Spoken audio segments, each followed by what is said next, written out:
Evolution of money, ये question तुमको 10 mark का आ सकता है। बट ये लोग साथ में या तो types of money, evolution of money और टाइप्स ऑफ मनी एक ही है। But they can also ask define money या व्हाट इज मनी। तो जैसे ही क्वेश्चन आता है तो तुम्हारा answer A B C D form में होना चाहिए। तो सबसे पहले मनी क्या होता है, ठीक है, वो देखते हैं। ए इंट्रोडक्शन। टू यू एग्री, अब तक बहुत सारे इन्वेंशन हुए हैं, बल्ब से लेकर मोबाइल फोन्स, बल्ब के बाद कंप्यूटर्स, मोबाइल फोन्स, और भी हजारों लाखों इन्वेंशन हुए हैं। बट डू यू एग्री कि सबसे इंपॉर्टेंट और फंडामेंटल इन्वेंशन मनी ही है। और कोई भी इकोनॉमी ले लो, वो मनी पर डिपेंड है, और काउंटिंग भी मनी में ही होता है। इंडिया का नेशनल इनकम 2 लाख करोड़ है, मनी। अमेरिका का नेशनल इनकम करीबन 15 लाख करोड़ है। ठीक है, ये सब मनी के तौर पर तो काउंट होता है। बट मनी क्या है? मनी कोई भी एक संपत्ति है जिसकी मदद से हम गुड्स और सर्विसेज खरीद सकते हैं। या मनी वेल्थ का वो हिस्सा है जिससे ट्रांजैक्शन, मतलब खरीदी बिक्री और दूसरे ट्रांजैक्शन में भी सैलरी देना, ये सब किए जा सकते हैं। सो आई होप तुमको समझ में आ रहा है कि पैसा क्या है। एक मीडियम ऑफ एक्सचेंज है जिससे मैंने गुड्स लिया और पैसा दिया, और जिसको स्टोर किया जा सकता है। अब ये डेफिनेशन तुमको रट्टा मारना है। मनी क्या है जो कि जनरली एक्सेप्टेबल है ना। पहली बात तो, इंडिया में क्या डॉलर्स तुम लोगे? The answer is no. तो डॉलर अमेरिका में जनरली एक्सेप्टेबल है बट इंडिया में नहीं है। इसलिए डॉलर्स को इंडिया में मनी नहीं बोलेंगे, रुपीस को बोलेंगे। सो मनी इज एनीथिंग जो कि जनरली एक्सेप्टेबल है as a means of exchange. Exchange क्या करोगे? Goods and services. अच्छा, जनरली एक्सेप्टेबल मतलब तुम कोई भी दुकान में गए और 100 रुपए का नोट दिया।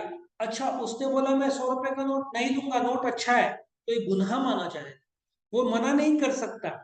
हाँ, डॉलर दिया तो वो मना कर सकता है क्योंकि वो करेंसी नहीं है इंडिया का, और मनी वो अमेरिका में है, इंडिया में नहीं। कोई भी दुकानदार इंडिया का करेंसी लेने से मना नहीं कर सकता। ठीक है। And at the same time acts a measure and store of value. तुम मेजर भी कर सकते हो 100 रुपए, आप उसको स्टोर करके भी रख सकते हो। समझ में आया? अच्छा, दूसरा डेफिनेशन जो तुम्हारा फेवरेट होगा, छोटा है इसलिए। Money is what money does. Money वो है जो मनी करता है। क्या करता है? ट्रांजेक्शन। किस चीज के लिए? Goods and service.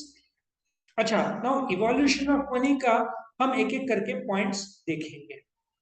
अच्छा, ये जो पॉइंट्स है, टोटल तुम्हारे सामने 8 पॉइंट्स है। ये 8 पॉइंट्स जो है मैं एक्सप्लेन करूंगा। और ये 8 पॉइंट्स लर्न करने के लिए मैंने एक स्टोरी बनाया। कम्मो कॉमेडी, कॉमेडी स्टोरी है जिसके मदद से मैं प्रॉमिस करता हूं तुमको 8 पॉइंट्स 8 सेकंड के अंदर लर्न हो जाएंगे। लेकिन पहले ये हम 8 पॉइंट समझ ले, उसके बाद देखते हैं। पहला, एनिमल मनी। अभी प्रो हिस्टोरिक पीरियड, हजारों साल पहले, उस समय एक्सचेंज का क्या रूप था? गाय, ठीक है ना, काउ, शीप, गोट, बकरी, ठीक है ना। वर्ल्ड में सबसे ज्यादा गधे कहाँ पे? पाकिस्तान। गाय भैंसे कहाँ पे? इंडिया में। 50% ऑफ द वर्ल्ड ये जो है काउस, बफेलोस, ये सब इंडिया में पाया जाए। तो बट इनडिविजिबल है। अब प्रॉब्लम ये था, एनिमल मनी तुम्हारे पास है, बकरी है, गाय है, भैंस है, बट सामने वाले को गाय को चाहिए, बट उसके पास देने के लिए 1000 किलो चावल नहीं है जो मुझे चाहिए, उसके पास सिर्फ 1 किलो है। तो मैं अपनी गाय कैसे दे दूं 1 किलो चावल के लिए? तो एक्सचेंज का प्रॉब्लम आता था। तो इसलिए एनिमल मनी में सबसे बड़ा प्रॉब्लम था कि डिविजिबल नहीं है। अच्छा, चावल है, मेरे पास 1 किलो चावल है, मैं 100 100 ग्राम के 10 भाग बना सकता हूँ। और आज मनी है, 1 किलो चावल 50 रुपए का बोला तो प्रॉब्लम वहीं के वहीं सॉल्व हो जाता है। Do you agree? Now next is commodity money. वक्त जैसे बीता वैसे जानवरों के चमड़िया, ग्रेन्स, शेल्स, फेदर, मोरपंख, सुना है ना? मोरपंख, हाथी दंत, नमक, रेयर आर्टिकल्स, पत्थर, ये सब भी मीडियम ऑफ एक्सचेंज का रूप लिए। लेकिन इन सब में एक प्रॉब्लम था, स्टोरेज का, और आसानी से ये मिलता भी नहीं था। हाथी दंत के लिए तुम हाथी को तो मार नहीं सकते, और इंसानों ने तो इतने सालों से मारा ही है। एक तो गुनाह भी है, और एक दांत के लिए इतना, जो गणपति भगवान को हम इतना सम्मान और भगवान मानते हैं, हाथी तो प्रतीक है गणपति भगवान का। तो इतने साल हाथी को मारा गया, अब भी जाकर बोलते हैं ना, कायदे कानून आ गए, ठीक है ना, कितने वर्ल्ड में एलिफेंट्स कम हुए। तो ये जो ग्रेन्स, शेल्स, फेदर, डस्ट, ये स्टोन्स, ये मीडियम ऑफ एक्सचेंज में यूज होता था, लेकिन स्टोरेज का प्रॉब्लम। फिर आया मेटालिक मनी। मेटालिक मनी में गोल्ड, सिल्वर, कॉपर, एल्यूमिनियम, निकल आया, लेकिन इसमें एक प्रॉब्लम था, स्कैरसिटी। अच्छा, इंडिया के हाउसवाइफ के पास वर्ल्ड में सबसे ज्यादा गोल्ड है। इंडिया का इंपोर्ट जो है सबसे ज्यादा क्रूड ऑयल है। टॉप 3 में अपन गोल्ड इंपोर्ट करते हैं। अच्छा, उस समय इंडिया में गोल्ड का एक्सचेंजेबिलिटी लगभग पॉसिबल नहीं था। क्यों? क्योंकि इंडिया में गोल्ड निकलता ही नहीं। इंडिया में डायमंड्स भी नहीं निकलते, ये सब बाहर से इंपोर्ट करना पड़ता है हमको। तो मेटालिक मनी हम बाहर से मंगाते थे और फिर उसको कर सकते हैं, लेकिन शॉर्टेज की वजह से वो मीडियम ऑफ एक्सचेंज कैसे हो सकता है ना। सो मेटालिक मनी का ये प्रॉब्लम था, गोल्ड, सिल्वर, कॉपर, एल्यूमिनियम। अब एक और प्रॉब्लम था, कोहिनूर डायमंड वर्ल्ड का सबसे बड़ा डायमंड माना जाता है, लेकिन दूसरे छोटे छोटे डायमंड्स भी है। तो तुम कैसे मेजर करोगे डायमंड्स के अलग अलग साइजेस का, ठीक है ना। कैरेट में करोगे, उस समय कैरेट ये सब तो हुआ नहीं करता होगा। तो मेटेलिक मनी का जो प्रॉब्लम था, एक तो शॉर्टेज, और एक हर एक मेटल अलग अलग साइज का हुआ करता था। तो मेटेलिक कॉइन्स आ गया। अब उसमें जब मेटेलिक कॉइन्स आया, तो इंडिया में अलग अलग, शिवाजी महाराज, चंद्रगुप्त मौर्य, ये सब थे। इन सब के अलग अलग कॉइन्स थे। यहाँ पे तुम देख रहे होंगे अलग अलग कॉइन्स का दर्शाया गया है, जो अलग अलग किंगडम्स यूज करते होंगे। ये तो कॉइन शेल्स पुराने, ये तो इसमें आएगा ना, कमोडिटी मनी में आएगा। तो मेटेलिक कॉइन्स जो है, ये छापना, प्रिंट करना शुरू किया। इसके शेप साइजेस अलग हुआ करते थे, थोड़े रेक्टेंगल भी मैंने देखे फोटोज में। और मनी का म्यूजियम भी है, नासिक टू त्र्यंबकेश्वर जाओगे तो मनी का म्यूजियम है, वहां पे तुमको थर्मोकॉल वो लोग बेचते भी है कॉइन्स, ठीक है। सो मेटालिक कॉइन्स को दो भाग में बांटा जाता है। Full bodied coins are those whose face value is equal to their intrinsic value.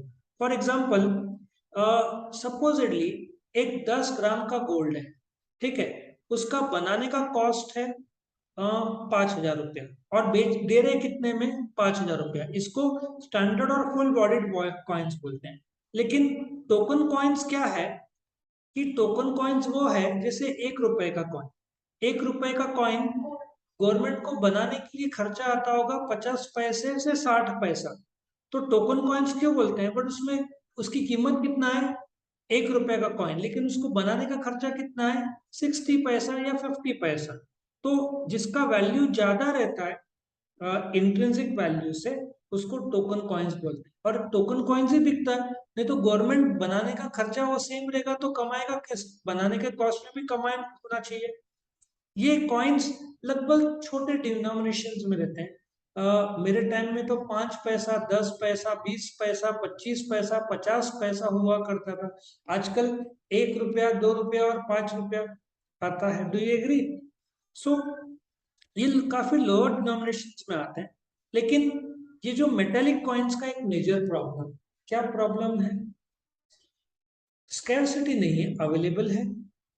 अच्छा, एक बार 5 रुपए का कॉइन स्कैरसिटी हो गया था, तो गवर्नमेंट को शॉक हो गया, ये 5 रुपए का कॉइन्स क्यों स्कैर्स हो गया। तो ऐसा पता चला, जो शेविंग ब्लेड्स के लिए यूज करते हैं ना, वो कॉइन लोग इस्तेमाल कर रहे थे, क्योंकि वो स्टैंडर्ड और फुल बॉडीड कॉइन था। इसलिए गवर्नमेंट ने अभी थोड़ा सस्ता वाला कॉइन कर दिया, ठीक है ना। तो प्रॉब्लम था, यदि तुमको 1 लाख रुपए कैरी करना है, तो तुम कॉइन्स में कितने कॉइन्स कैरी कर पाओगे, लिमिटेड कैरी कर पाओगे। तो मेटेलिक कॉइन्स का स्टोरेज और कैरिंग का प्रॉब्लम, तो ये प्रॉब्लम किसने सॉल्व कर दिया, पेपर मनी। अच्छा, पेपर मनी, जो पहला नोट आया इंडिया में, वो बैंक ऑफ हिंदुस्तान ने लाया 1770 में। क्या तुम पेपर मनी का कायदा 1 to 5 जानते हो? 1 to 5, चलो बताता हूं मैं। 1 to 5 क्या होता है? 1 पैसा, 2 पैसा, 5 पैसा। ठीक है, 1 रुपया या 10 पैसा, 20 पैसा, 50 पैसा। 1 रुपया, 2 रुपया, 5 रुपया, 10 रुपया, 20 रुपया, 50 रुपया, 100 रुपया, 200 रुपया, 500 रुपया, 1000 रुपया, 2000 और 5000। अच्छा, तुमको विश्वास नहीं होगा, ये 1 to 5। अब तुम्हारे मन में आ रहा होगा, सर 1000 रुपए की नोट और 5000 रुपए की नोट नहीं है। Government reserve bank of India जो नोट्स छापता है, अब तुमको एक चीज याद रखना पड़ेगा, जो कॉइन्स है, मेटेलिक कॉइन्स है, वो रिजर्व बैंक ऑफ इंडिया नहीं छापता, उसका मिंटिंग गवर्नमेंट ऑफ इंडिया करता है। तुम अपने कॉइन्स निकालोगे और पीछे देखोगे तो वहां पे गवर्नमेंट ऑफ इंडिया लिखा होगा, रिजर्व बैंक ऑफ इंडिया नहीं। तो अपने देश में पेपर मनी में सिर्फ 1 रुपए का नोट गवर्नमेंट ऑफ इंडिया छापता है, 2 रुपए के नोट और आगे रिजर्व बैंक ऑफ इंडिया छापता है। आया समझ में? तो पेपर मनी का इंपॉर्टेंस क्यों बढ़ा? क्योंकि ना तुमको 1 लाख कैरी करना है, 2000 के कितने, सिर्फ 50 नोट कैरी करना आसान हो जाता है। तो जो भी एक जमाने में बैंक ऑफ हिंदुस्तान, सब अलग अलग बैंक अपना नोट छापते थे। एक जमाने में 5,000 और 10,000 रुपए का भी नोट। नेशनलाइजेशन ऑफ आरबीआई 1949 के बाद में पूरा करेंसी की ताकत आरबीआई को दे दी गई। सो अभी अपने देश में मैक्सिमम करेंसी 2,000 रुपए का है। और अमेरिका में भी $1,000 के ऊपर का करेंसी नहीं है, क्योंकि एक बार किसी ने डुप्लीकेट कर दिया, जाली, काउंटरफिट, तो प्रॉब्लम होती है। अपने देश में डिमोनेटाइजेशन इसकी वजह से हुआ था कि 500 रुपए के नोट बहुत सारे पाकिस्तान से, नेपाल से, ऐसे कहा जाता है डुप्लीकेट आए थे। अच्छा, उसका कारण यह है कि कुछ साल पहले, 10-15 साल, 20 साल पहले तक हम लोग नोट कागज मंगाते थे स्वीडन से, इंक मुझे लगता है आता था स्विट्जरलैंड से, उससे हम छापते थे। पाकिस्तान ने वहीं से मंगा के छापना शुरू किया। तो अभी हमारे कागज भी इंडिया के रहते हैं, इंक भी इंडिया का है। और नासिक सिक्योरिटी प्रेस में ये प्रिंट होता है, 500 सिक्योरिटी गार्ड है। और जहां तक मेरा नॉलेज है, कोई भी एम्प्लॉय का फैमिली मेंबर सिक्योरिटी प्रेस के अंदर नहीं जा सकता, शायद रिटायरमेंट के दिन ही जा सकते, इतना स्ट्रिक्ट है वहां पे। सो पेपर मनी जो है, अभी जहां तक मेरा नॉलेज है, 2000 के नोट प्रिंट करने को गवर्नमेंट को ज्यादा से ज्यादा 10 से 12 रुपए खर्चा आता होगा, उससे ज्यादा नहीं। तो उसका वैल्यू, वो टोकन हो गया ना वैल्यू, नोट की वैल्यू 2000 पर प्रिंटिंग कॉस्ट 10 या 12 रुपए। तो इस प्रकार से पेपर मनी इंडिया में छापने का अधिकार किसके पास है? रिजर्व बैंक ऑफ इंडिया, 2 रुपया और आगे। और 1 रुपया का नोट छापने का अधिकार किसके पास है? Government of India. एक जमाने में 1 रुपए का नोट गवर्नमेंट ऑफ इंडिया छापता था, लेकिन उसका प्रॉब्लम ऐसा था कि 1 रुपया का नोट छापने के लिए 1 रुपया 8 पैसे का खर्चा आता था, मतलब वैल्यू ऑफ नोट से ज्यादा खर्चा आ रहा था। तो गवर्नमेंट ने वो छापना बंद कर दिया, क्योंकि कॉइन्स तो मौजूद ही थे। तो ये पेपर मनी की बात है। अलग अलग देश अलग अलग पेपर मनी अडॉप्ट करता है। कनेडियन डॉलर है, if you go to Dubai, वहां पे दिरम्स है, ठीक है ना। लेकिन मेजोरिटी देश 1 to 5 का रूल फॉलो करते हैं। $1, $2, $5 है ना, 10 सेंट्स, 20 सेंट्स, 100 सेंट्स, ये सब जगह पे 1 to 5 का रूल फॉलो होता है। नाउ पेपर मनी का एक प्रॉब्लम यह है कि तुमको सपोजिटली 2 करोड़ रुपए का पेमेंट करना है कैश में, तो तुमको कितने नोट लगेंगे? 2000 का एक 100 का बंडल, ऐसे तुमको 100 बंडल लगेंगे।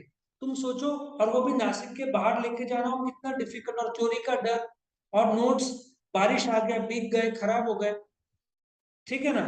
तो इसलिए पेपर मनी के बाद आया बैंक मनी या क्रेडिट मनी, जहां पे तुम अपना पैसा बैंक में रखो, तुमको 2 करोड़ का एक चेक दे दिया तो तुम्हारा काम हो गया, या ऑनलाइन ट्रांसफर किया, जो कि इलेक्ट्रॉनिक जो है ना, इसमें इलेक्ट्रॉनिक मनी में आएगा। तो बैंक मनी या क्रेडिट मनी वो मनी है जो कि एक प्रकार का कैश है, जो लोगों ने बैंक में रखा हुआ है। और वो कैसे पे हो सकता है? चेक या डिमांड ड्राफ्ट। लेकिन एक फर्क समझो, चेक में 3 पार्टीज रहते हैं। तुमने मुझे 1000 का चेक दिया तो तुम ड्रॉअर, मैं पे, तुम्हारा बैंकर विल बी द ड्रॉई। हमेशा बैंकर ड्रॉई होता है। अब डीडी क्या होता है? अब तुमने मुझे चेक दिया, मैंने मेरे बैंक में जमा किया, चेक बाउंस हो सकता है, डू यू एग्री? लेकिन मैं बोलूंगा नहीं, डीडी दो। तो तुम क्या करोगे? बैंक में जाओगे, 1000 रुपए जमा करोगे, डीडी निकालोगे और मुझे दोगे। डीडी बाउंस नहीं हो सकता। आया समझ में? सो इसमें काफी सारे इंस्ट्रूमेंट्स है, चेक, डिमांड ड्राफ्ट जिसको शॉर्ट में डीडी बोलते हैं, या बैंक ड्राफ्ट भी बोलते हैं। ये क्रेडिट इंस्ट्रूमेंट्स है, क्योंकि मैंने चेक दिया है और वो क्लियर होने को 1 दिन के आसपास लगता है। एक जमाने में चेक क्लियरिंग होने को नासिक और बाहर का चेक है तो 15 दिन लगता था, फिर 3 से 4 दिन लगता था, फिर 2 दिन लगता था, अभी 1 दिन में क्लियर हो जाता है। और सेम बैंक का रहा। अच्छा, यदि सेम बैंक का पूरे देश में भी कहीं भी रहा, एसबीआई दिल्ली का और एसबीआई नासिक का, तो 1-2 घंटे में क्लियर हो जाता, क्योंकि इंटरनेट आ गया है ना अभी। लेकिन अगेन बैंक मनी का एक प्रॉब्लम ऐसा है कि तुम जाओगे एक टीवी लेने, तुमको एक 50,000 रुपए का टीवी पसंद आया, तुमने चेक दिया तो वो बोलेगा कि भाई मैं चेक क्लियर होने के बाद ही स्वीकारूंगा, क्योंकि चेक बाउंस हो सकता है ना।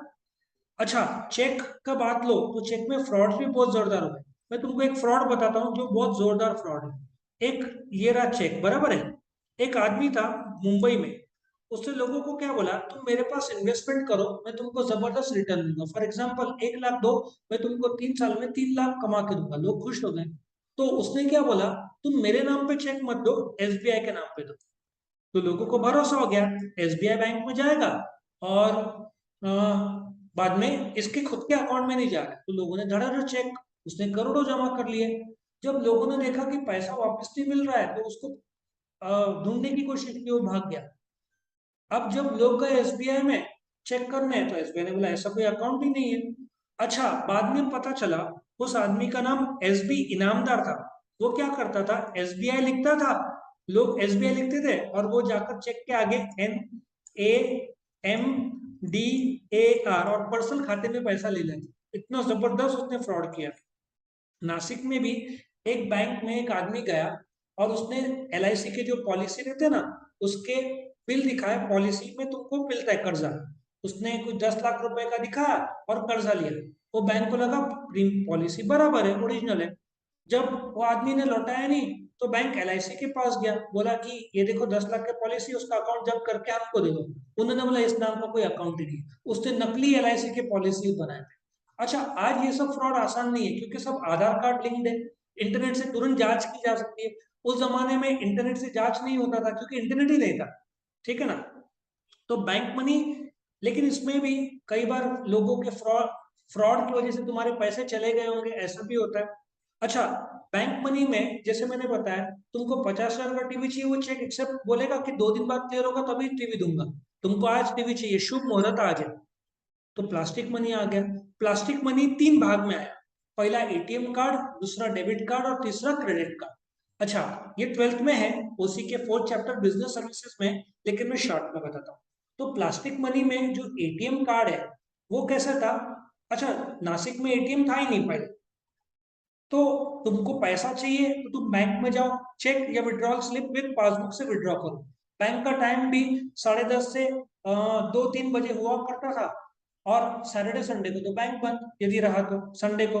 तो लोग बहुत परेशान हो जाते थे, संडे को इमरजेंसी में पैसा चाहिए तो बैंक में घुसता नहीं था। फिर आईसीआईसीआई बैंक ने नासिक में पहला एटीएम लाया, उसके बाद लोग खुश हो गए, 24 घंटे में कभी भी निकालो। लेकिन एक प्रॉब्लम था, जो एटीएम कार्ड है तुम्हारा वो सिर्फ एटीएम मशीन से कैश विड्रॉ या डिपॉजिट के लिए यूज होगा। इफ तुम बिग बाजार या तो कोई सेंट्रल मॉल या सिटी सेंटर मॉल में जाके कुछ शॉपिंग करना चाहोगे तो कार्ड एटीएम नहीं चलता था। फिर नया कंसेप्ट है डेबिट कम एटीएम कार्ड, जो आजकल सबको मिलता है। डेबिट कम एटीएम कार्ड में तुम जाकर एटीएम से भी विड्रॉ कर सकते हो, डिपॉजिट कर सकते हो, और तुम एडिडास के शोरूम में 5,000 का शूज लिया, वहां पे स्वाइप किया तो भी हो जाए, ठीक है ना। अच्छा, डेबिट कार्ड। लेकिन फिर वक्त जैसे बीता तो क्रेडिट कार्ड आ गया। अब लोगों ने बोला कि बैंक, तुम्हारा इनकम टैक्स तुमने सही भरा है, बैंक तुमको कर्जा देने के लिए भी तैयार है जब चाहिए। तो बैंक ने तुम्हारे हाथ में क्रेडिट कार्ड दे दिया, एक लिमिट दिया, चलो 2 लाख रुपए। तो तुमको एडिडास का शू पसंद आया, तुम्हारे बैंक में पैसा नहीं है, तो तुम क्रेडिट कार्ड से स्वाइप करो। अच्छा, डेबिट कार्ड में तुम्हारे खाते से 5,000 तुरंत माइनस होंगे, क्रेडिट कार्ड में तुम्हारा बैंक अकाउंट होना जरूरी नहीं है। तो सपोजली तुम्हारा बैंक है एसबीआई और क्रेडिट कार्ड है एचडीएफसी का, तुमने एडिडास का 5,000 का शूज खरीदा, तो एचडीएफसी बैंक उस दुकानदार को 5,000 रुपए दे देगा, और 50 दिन के अंदर तुम एचडीएफसी बैंक को 5,000 दोगे। इसको क्रेडिट कार्ड बोलते हैं और ये प्लास्टिक मनी कहलाता है, ठीक है। लेकिन अगेन प्रॉब्लम ऐसा होना शुरू हो गया, डेबिट कार्ड क्रेडिट कार्ड घूम गया, तो यदि तुमने नया मंगाया तो 7 दिन तो लगता ही आने, सैटरडे संडे बीच में छुट्टी आता है। तो इलेक्ट्रॉनिक मनी आ गया, आज मोबाइल फोन, टैबलेट एप्पल पे, सैमसंग पे आ गया, ठीक है ना। तो इससे क्या हो गया, डिजिटल वॉलेट्स आ गया, जिसमें पेटीएम, फोन पे, गूगल पे, अमेजन पे, अभी तो व्हाट्सएप पे भी आ गया, मोबीक्विक, कितने सारे पेमेंट के जरिए आ गए। अच्छा, फ्यूचर में तुम्हारा मोबाइल खुद ही एक प्रकार का मोबाइल वॉलेट हो जाएगा। तुमको क्रेडिट कार्ड, डेबिट कार्ड की कुछ जरूरत नहीं, तुम्हारा खुद मोबाइल से। अच्छा, अभी एटीएम, तुम जब बैंक में जाओगे, तुमको प्लास्टिक मनी तुम बिना कार्ड के बैंक से विड्रॉ कर सकते हो अप टू लिमिट, है ना। सो ये सब तो टेक्नोलॉजी आ गया है। तो इस प्रकार से ये तुम्हारे 8 पॉइंट्स थे, ठीक है। अब ये 8 पॉइंट्स लर्न करने के लिए मैंने प्रॉमिस किया था एक स्टोरी, जिसके दम पर तुमको आठों के आठों पॉइंट्स इंस्टेंटली लर्न हो जाएंगे। तो वो स्टोरी मैं अभी बताता हूँ। ये स्टोरी इवोल्यूशन ऑफ मनी, मैंने स्टोरी का नाम रखा है कम्मो कोमड़ी, ठीक है ना। तुम बोलोगे नाम अजीब है, तो देखो, नाउ डू यू एग्री, एक मुर्गी है, ठीक है, उसका नाम है, मुर्गी एक एनिमल है, उसका नाम है कम्मो। कम्मो मतलब कमोडिटी मनी। पहला पॉइंट क्या है, एक मुर्गी है जो एनिमल है, उसका नाम है कम्मो, उसके दांत मेटल के हैं। पहला पॉइंट क्या है, एक एनिमल है, कोमड़ी, ठीक है, उसके दांत मेटल के हैं।